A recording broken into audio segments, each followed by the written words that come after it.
All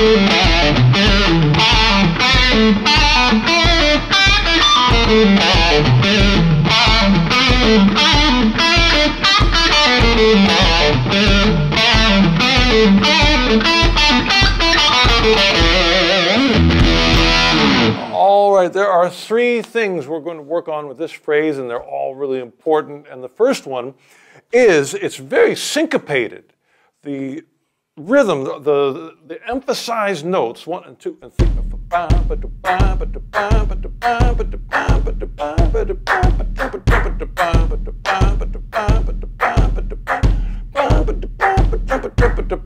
so already it's starting to not be the typical exercise where, you know,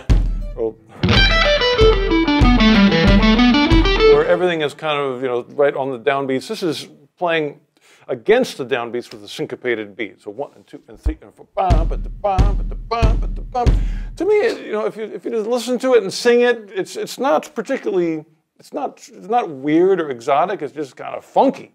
But anyway, it's inside an E minor pentatonic scale, a little blues thing at the end. Let me show you the notes. There's sort of 3-note sections. So we're starting with E, D, B, and then we just always start one step higher within E minor pentatonic.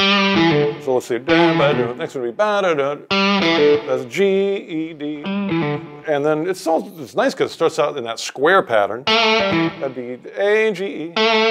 Now here's where the square ends, and here's our second challenge, is that pentatonic in this position of E minor, it's all nice and square until we get to the G string. Then we got, you know, it's kind of a rectangle, a little bigger stretch between B and D, and then you've got that same thing but up a fret. So that's, you know, it sort of tangles it up if you're not ready for it.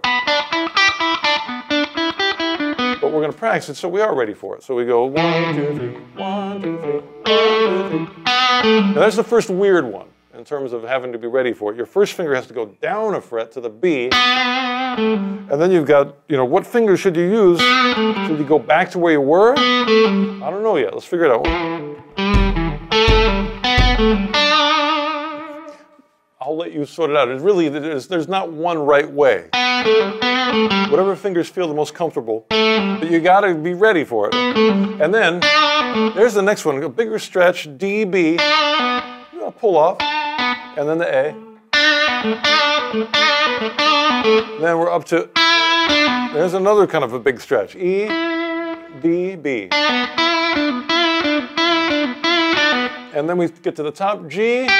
Here we're going to go straight down the blues scale, which is 2 notes on a string, G, E.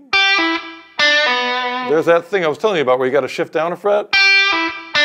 Then 3 notes on a string.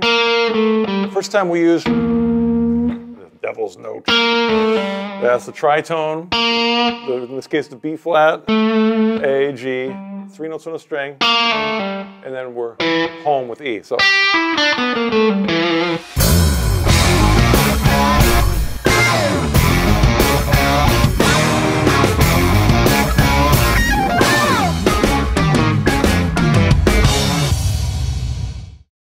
All right, now we've torn it apart. Let's put it back together. 1 and 2 and 3 and 4.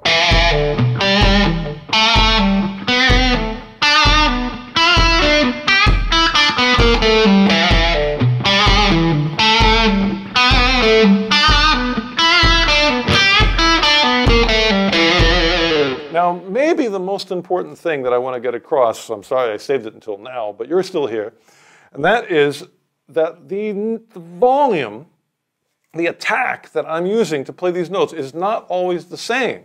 I'm using dynamic intention. I'm intentionally making some notes louder than the others.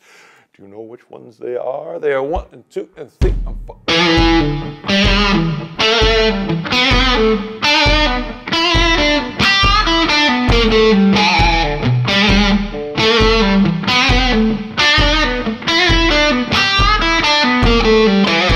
So I think you've sussed it out. The first note of every 3-note phrase, and the other 2 notes are much quieter.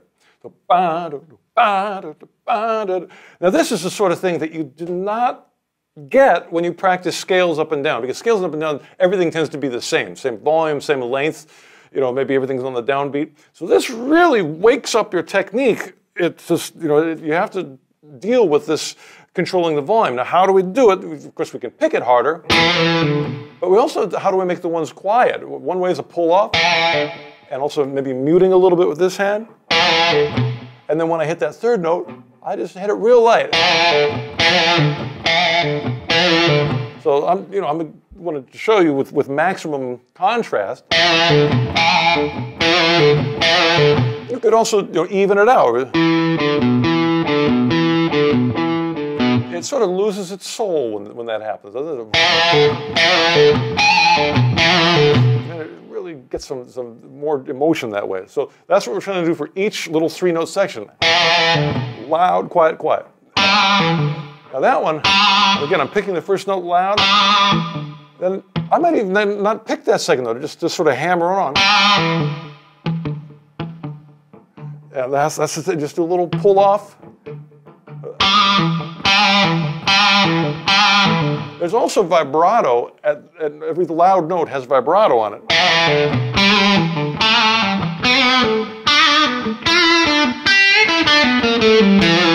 So those are the elements: syncopated accents, loud first note, quiet ones after that, in sort of a position where you have to shift your first finger when you get to the end of it. That's a lot to juggle.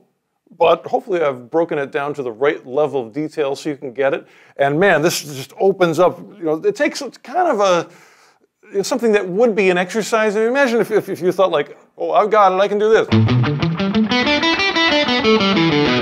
That's not going to give you the kind of emotion that you get when you go 1 and 2 and 3 and 4.